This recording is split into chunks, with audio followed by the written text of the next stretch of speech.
rest of my best list, this is my personal worst list for 2014. Your list will no doubt be different, but in my opinion, these are the worst movies of the year.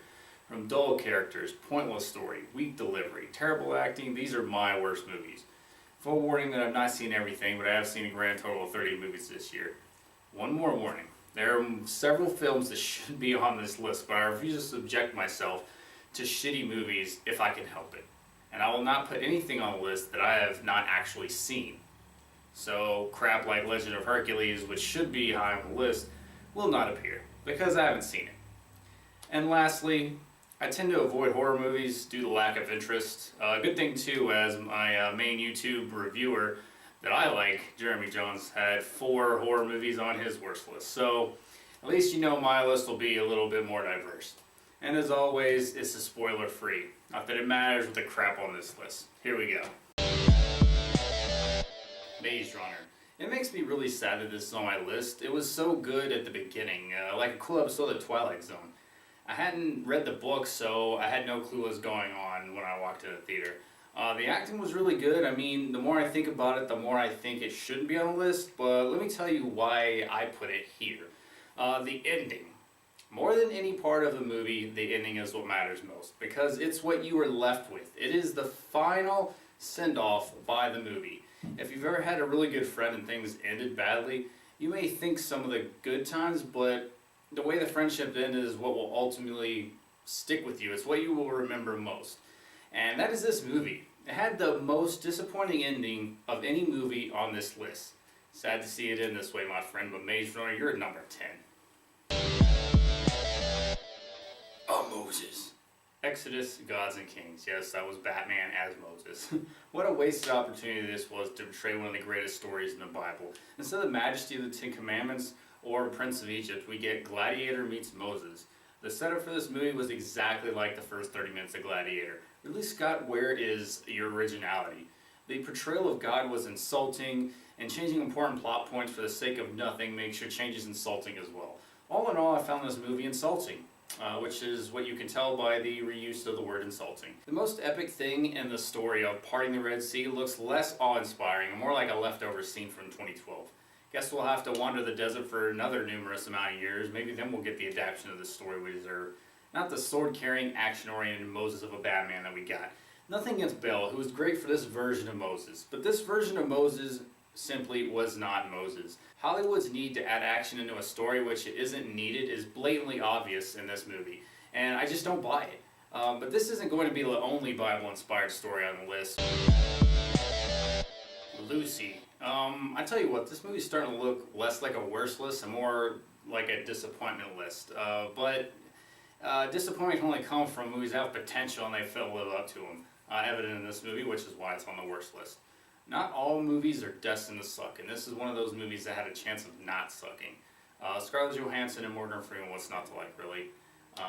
Apparently a lot. Limitless with Bradley Cooper came out a few years back with a similar premise as this movie, and I was looking forward to seeing a different take in a more action-based movie. And, oh man, this movie didn't know what it was. It tried to be existential and failed. It tried to be an action movie up until a certain point in the movie. It tried several different things, none of which really worked, and at the end of the movie you were left laughing instead of thinking, and I'm pretty sure that's not what they wanted when they made this movie. It's just a failure that no amount of acting talent could recover from, so there you go, Lucy at number 8. RoboCop. Alright, when you do a remake of an 80s movie, you're just going to have to do a comparison. It's not like a sequel or adaptation in which you leave yourself open to comparison. A reboot just holds its arms wide open, welcoming the comparison, because remakes are completely unnecessary 9 times out of 10, really almost 10 times out of 10. So instead of the rated R classic 80s cheese fest RoboCop, we got this PG-13 version of RoboCop, which in Officer Murphy dies, not from shotgun torture, but rather a car bomb. I guess that would have been too graphic for a PG-13 fest like this one. And RoboCop didn't struggle to regain his humanity in this, he never actually lost it, which was a big part of the original movie. It's things like that that make this RoboCop light, and like most light beers, this one doesn't come close to satisfying. Like most light beers, this film ends up tasting like bland, just water. It's all tasteless, and that's this movie in a nutshell. It's so boring I forgot that I even watched it until I was doing this list. Teenage Mutant Ninja Turtles. What can I say about this movie that wasn't said in my Turtles debate? Pretty much nothing. Some fun moments in this, and the turtle characters were captured very well. The only positive things I can say. Other than that, this movie fails on every other level, from shitty acting to a stupid origin rewrite, weak-ass interpretation of Shredder, pointless predictable plot, and the fact that this movie should ultimately be called April O'Neil the Movie, as she had more screen time than all four Turtles. So basically, crap. Watch my debate with my friend who actually liked this movie. You'll get a kick out of it, and you'll get more of my thoughts on this movie. And I'm just done wasting my time talking about this crappy movie anymore. So let's move on to the next thing. Transcendence. Johnny Depp is a really good actor, and it's a shame he was in this snooze fest. The premise is solid enough, but man, did this fail to deliver anything close to a payoff. Much like Lucy, this movie was high concept that fails to do anything. The question posed is if a computer containing all of your memories, experiences, is in fact you, meaning that your soul is eternal. That was kind of the question that this movie posed.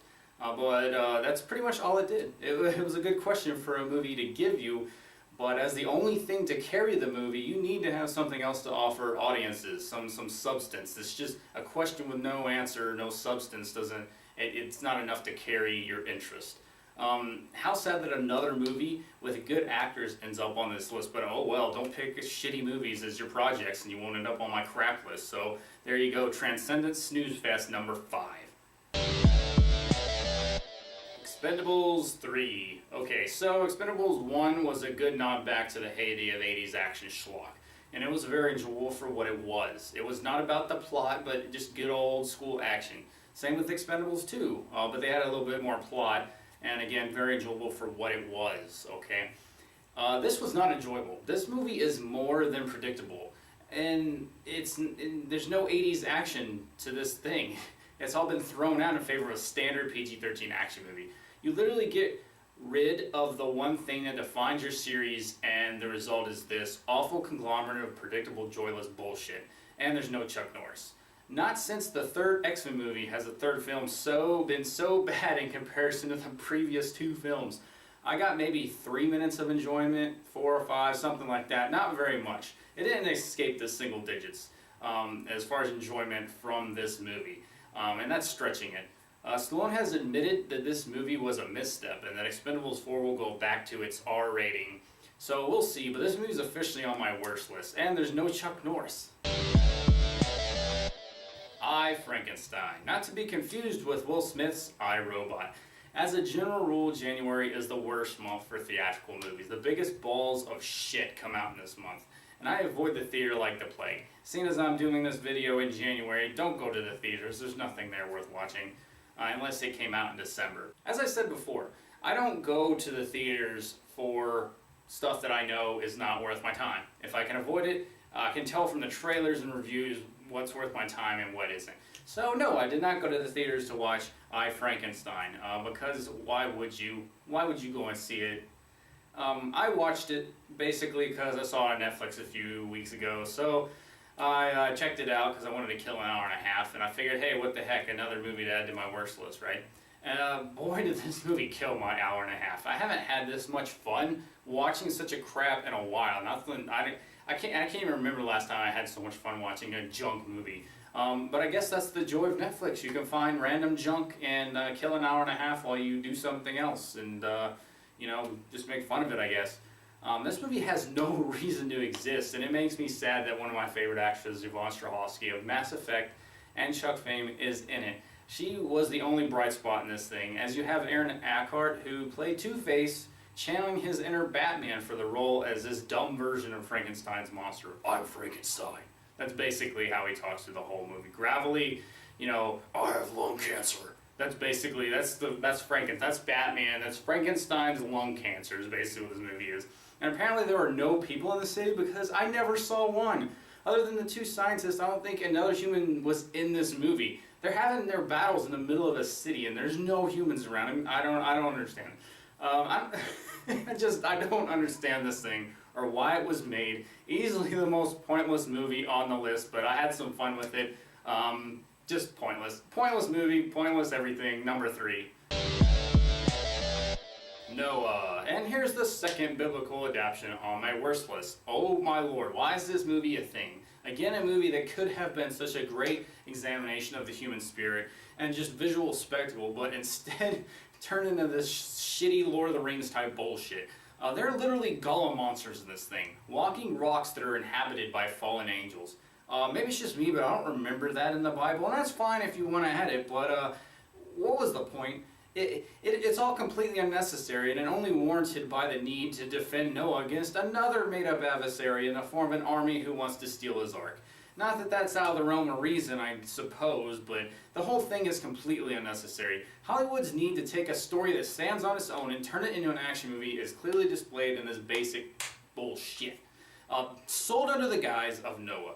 Some of the main characters in this movie are made up for this awful adaptation, as in nearly everyone save for Noah. You know what, I don't even want to talk about this thing anymore. The more I talk about this movie, the more angry I get. Because this thing shouldn't exist. This is worse than I Frankenstein, and that's saying something. This movie should not exist as it was given to us. Emma Watson couldn't even save this thing from the worst list, and that's saying something, so I'm just done. Noah, just go drown yourself in a flood. I'm going to pretend this movie never came out. Transformers Age of Extinction, or I'm just going to call it Transformers 4 because I'm not going to waste the syllables saying the full title of this shitty movie. For a split second I was fooled into thinking maybe this was a movie that would turn the franchise around, but no. Bay once again drives by throwing a flaming pile of dog shit at my door and then trying to charge me for the privilege of opening it and smelling its fragrance. No. I really liked the first Transformers. For all its fault, it was a fun movie that didn't blatantly insult your intelligence. And much like Independence Day with Will Smith, it was just a fun watch. Then the second movie came out, and I hated it more than anything. I tried to convince myself when the second one came out that it was okay, that it was not that bad. I walked out of the theater being somewhat happy, but I fooled myself. And then as the days went on, I realized it was shit. And then the third one came out, and it was also shit. So this fourth installment, we get Wahlberg and the promise of a soft reboot with all new characters. That's my split second of hope. But they say fool me once, shame on you. Fool me twice, shame on me. I had no intention of going back for a fourth installment. Bay was not getting any more of my money. I was not going to see this movie, but my friend rented it, and I wasn't going to let him sit through this monstrosity alone. And I figured, hey, what the heck, it would be fun to make fun of, right? And surprisingly, it was even worse than I thought it'd be, which is saying something, because my expectations were below dog shit. It was below dirt that the dog shit sits on. That's basically, that's ridiculous. I don't even understand how a movie can be that bad when I put so ridiculously low expectations on it. But this did it. It was worse. And contrary to popular belief, I thought Wahlberg is not, he's not a bad actor. He was good in the other guys, Four Brothers, Invincible. He's been in some good movies. This thing had no chance of being good. Just 2.5 hours of Bay throwing CGI bullshit at the screen.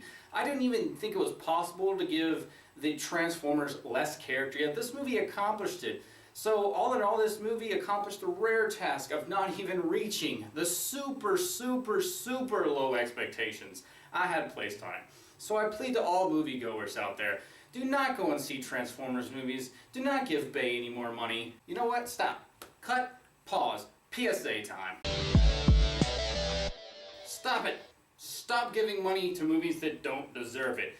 Much less your time. You are contributing to the CGI obesity of a nation here, so stop it. We've all encountered bad movies in our lives, but we don't have to pay money. We don't have to let bad movies control us. Don't do bad movies. It only hurts those around you. It only hurts you. The only thing more important than you is your time, because that's you. That's what you're devoting your time to. It's more than money. It's time. Time you'll never get back. Just don't. Just don't. And in closing, do not do bad movies. It only hurts you and those around you. My plea to you.